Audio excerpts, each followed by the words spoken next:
As you can see, the walls are lined with mirrors. And this is what you call a dance studio on a budget. Nothing wrong with that. I absolutely approve it. I think it's genius. Look at this. This is great. Honestly, I would do that.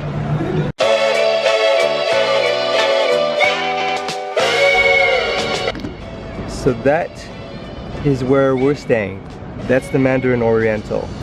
Where I wanted to stay originally is right here. That's the Marina Bay Sands. I still want to stay there one day. They're known for this up here. That's an infinity pool. And if I'm not wrong, that is the world's tallest infinity pool. Darn. But that's okay. Next time.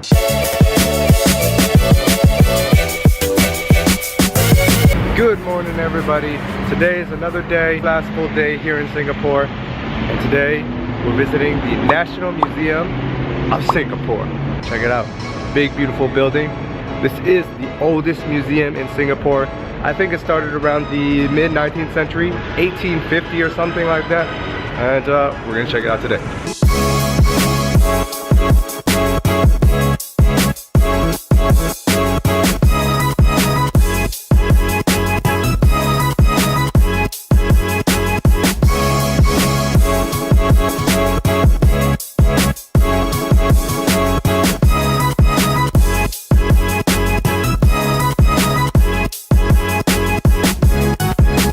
Singapore was known as Singapore, it was known as Singapura, and that lasted until about the early 19th century.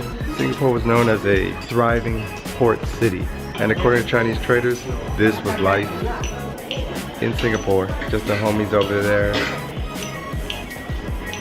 living out life. Something interesting about Singapore, in 1942 to 45, they were known as Sayonanto, which is Japanese for light of the south. And this happened because in 1941 the Japanese invaded Singapore, and by 1942 they just completely took over. With all that being said, I can say that Singapore has grown into an amazing country today.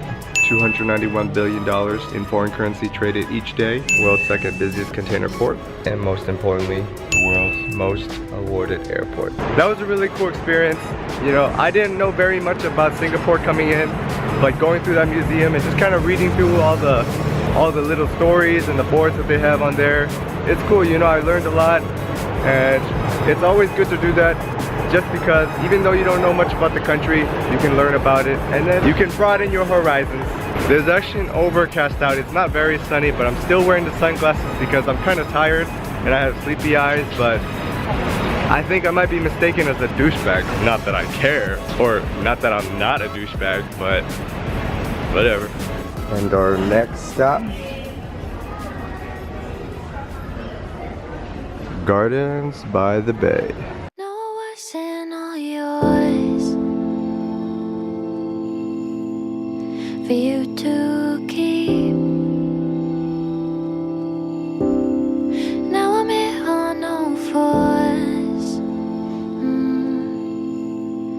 and I can't sleep.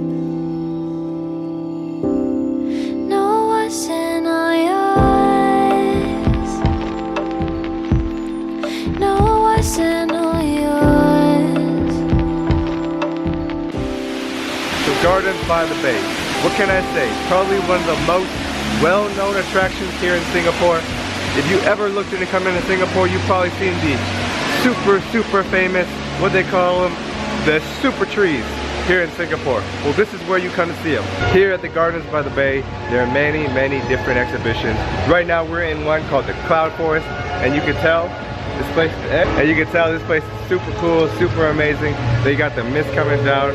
I think they do that once every other hour, and it's a cool experience, and it feels amazing, especially considering how hot and humid it is over here in Singapore. Right when you walk through these doors, it feels like you're in a different planet. It literally feels like another world over here.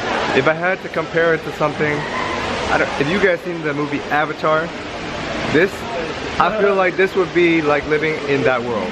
And really, I think the coolest thing about this cloud forest is this thing called the Cloud Walk. Probably not for anybody who's afraid of heights. On top of all that, you get a spectacular view of the bay outside.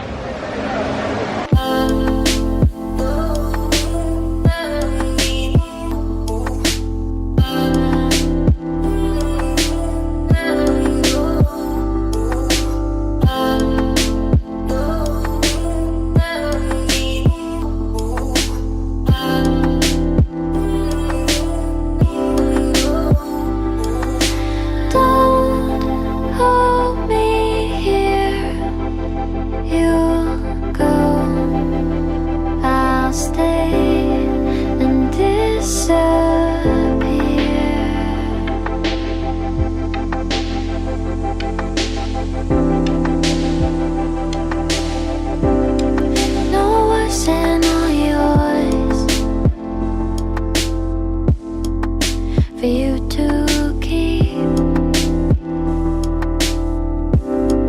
Now I'm here on all fours, and I can't sleep. Now it's finally time to eat. I'm starving. I've been starving. So we went to the Marina Bay Sands, and they have a very high-end mall with a lot of designer brands. We went to the food court. What do you know? It looks like a hawker center, except very nice, air-conditioned, and probably not as cheap as the ones that we've been to so far. Maybe we'll do some shopping after this.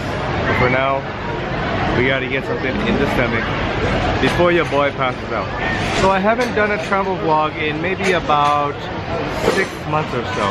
This is the first time doing it. Man, it's been a long time.